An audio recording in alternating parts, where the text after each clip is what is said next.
Hey everyone, welcome to Famous for Nothing. Joseph has hantavirus. Serves him right. Went on a cruise. Told him not to. Anyway, I felt compelled to put out a proof of life episode. Also, need to complain about Rolling Stone magazine's 100 greatest punk albums of all time, which is like Kash Patel asking you to go drinking with him. It's a terrible idea. It's probably even worse to suffer through it. But it made me wonder, what is punk? It's like the Supreme Court Justice Stewart, I think, who said about hardcore pornography that he could not define it, but he knows it when he sees it. And punk is not that much different, I don't think.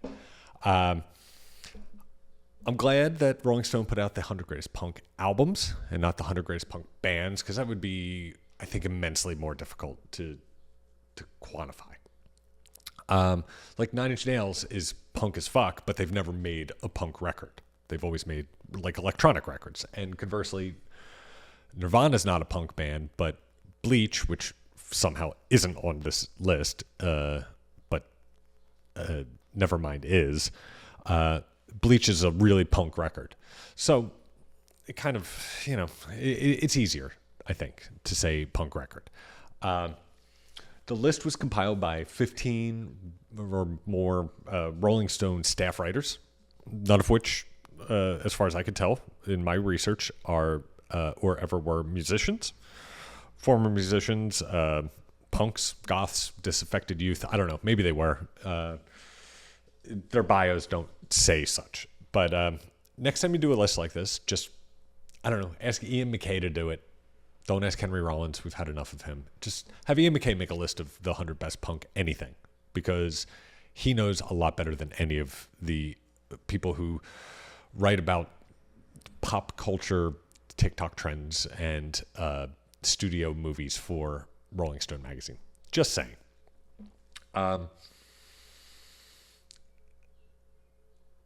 The list is weird. I looked at the list and I saw number 100 was DRI, dealing with it, and I thought that's cool. Like, yeah, the like 90 through 100. I think there's a lot of room for, or even like 60 through 100. There'd be a lot of room for Circle Jerks and DRI and a lot of those New York punk hardcore bands, even some of the California ones like Agent Orange and JFA, neither of which actually appeared on the list, which I think was crazy. Then I saw number 99 was Paramore. And look, Paramore is fine. There's nothing wrong with them. There's nothing wrong with liking Paramore. I know some people that I like a lot that happen to love Paramore. But at best, they're like an alternative band. And almost like a radio band, not punk. I don't think any of their albums could be considered punk. I read the little write-up and it made no sense still. I did make a list here. Things that were crazy low. The Damned were number 90, which I think is insane because it's probably the first punk record by a record label put out in the 70s. I think it came out before like Nevermind the Bullocks and some other stuff, and so it's kind of the first of that punk London rush to be released. No Effects, which I think, say what you will about them, it should have been higher. Idols, who I think is one of the best bands out there right now, they are like at 93. The album should be much higher. Dead Kennedys at 68 was weird. I think that's their highest record on the list, for me at least. They were super important as a punk band. Things that got really weird. 41, Rites of Spring. The Rites of Spring record is probably, I don't know, it should be in top 20. Fugazi's Repeater is probably a top 10 record. It's number 30, and number 22's Minor Threat, which, again, top 10. X-Ray Specs was number 2. I don't know. Maybe I need to give that album another listen. That seems very high. Sleater Kinney's number 5. I mean, 40, 50, maybe. It's a good record, but I don't think it's one of the most important punk records of all time. Like I said, Nirvana's Nevermind is number 9. I don't think that's a punk record. The Modern Lovers were 49. I don't think that's a punk record necessarily. Same with the Pogues. I mean, that's a Irish folk record. They are punk in their attitude, but didn't make a punk record. Sorry. Same with Devo. It's a pop record. It's an electronic record. It's not punk.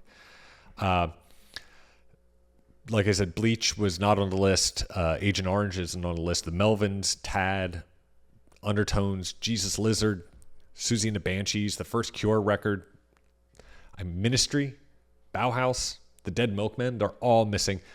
The Lambrini Girls, who I think are one of the best new punk bands out there, nowhere on this list. I think it's a real shame. Sonic Youth, that Daydream Nation, it's a punk record. It should be on here. I mean, you could probably make an argument that Rage Against the Machine should be on here. I don't know. That at least the first record, if you're going to have Paramore. But whatever. Rolling Stone does it again. Maybe it's the most punk rock thing you could do as a corporate magazine is to put out their yearly rage bait listicle.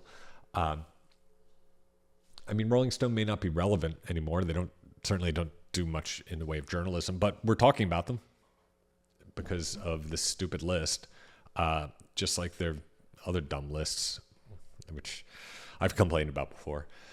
I wish someone was here to complain with me. It would probably be more fun. We'd probably have some arguments, but I just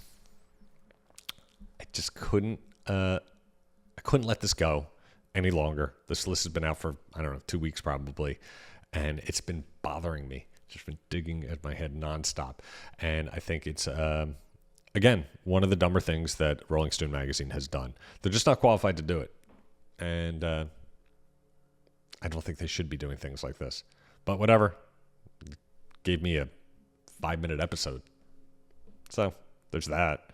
Anyway, maybe I'll see you next week. Maybe somebody will show up and be here with me. Maybe not.